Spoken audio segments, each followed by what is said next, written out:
Assalamualaikum warahmatullahi wabarakatuh. Berikut ini adalah video tutorial uji validitas dan reliabilitas instrumen. Nah, seperti apa pemaparannya? Simak video ini sampai selesai.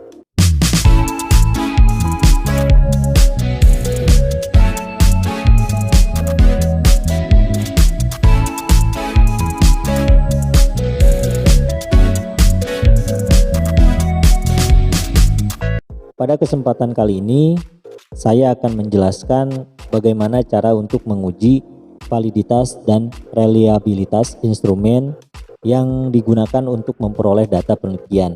Mengapa instrumen yang kita gunakan harus valid dan reliable? Instrumen yang valid berarti alat ukur yang digunakan untuk mendapatkan data atau mengukur itu valid.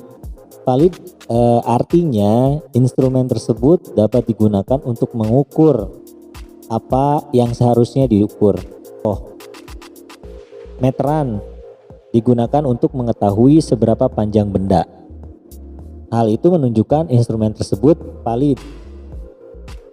Nah, tidak valid jika meteran digunakan untuk mengetahui berat sebuah benda. Instrumen yang reliable merupakan instrumen yang bila digunakan beberapa kali untuk mengukur objek yang sama akan menghasilkan data yang sama. Validitas instrumen. Untuk menguji validitas instrumen ada 3 cara, yaitu validitas konstruk, validitas isi, dan validitas eksternal. Validitas konstruk dapat digunakan pendapat ahli atau judgment expert.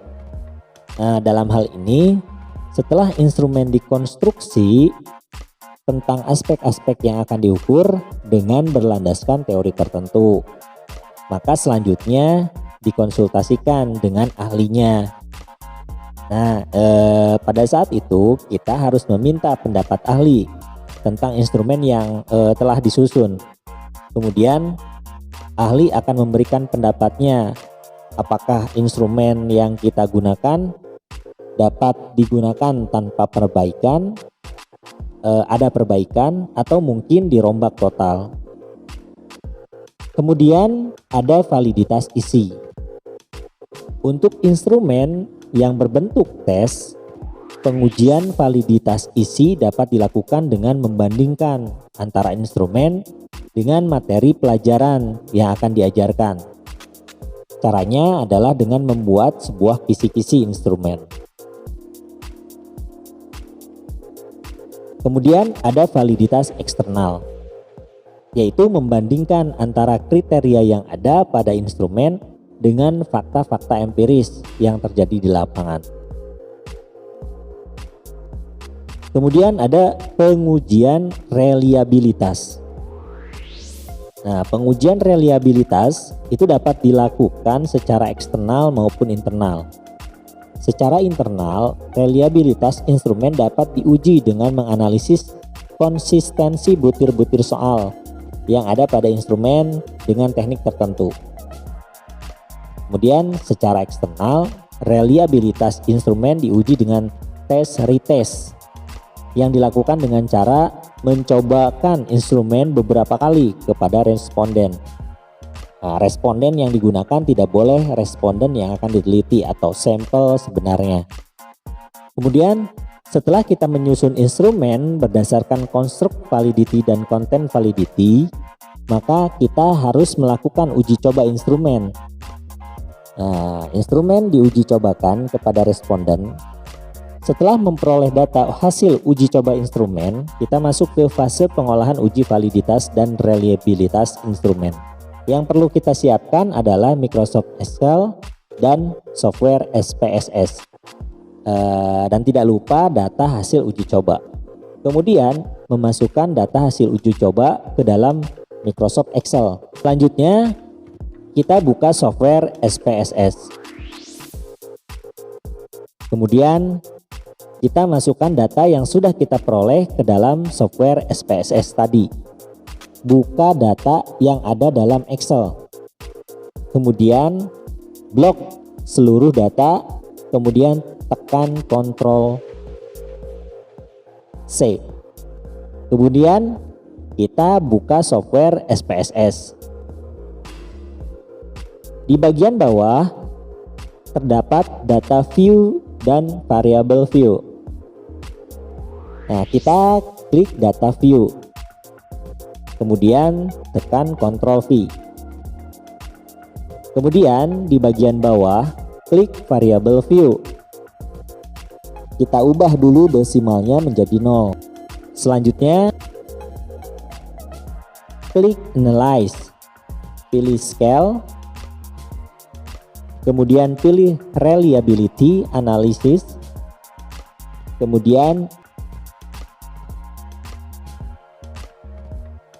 tekan Ctrl A. Kemudian klik tanda panah. Kemudian klik statistik. Lalu kita centang correlation dan scale if item delete. Selanjutnya klik continue, kemudian klik OK. Kemudian akan muncul output. Selanjutnya kita dituntut untuk membaca output. Kemudian kita akan melihat tabel reliability statistik. Cronbach AHVAL based on standardized item menunjukkan angka 0,979. Selanjutnya kita perlu menghitung reliabilitas terlebih dahulu dengan menggunakan rumus N-2. Artinya karena N-nya adalah 40 jumlah responden ya. Artinya 40 dikurangi 2 sama dengan 38.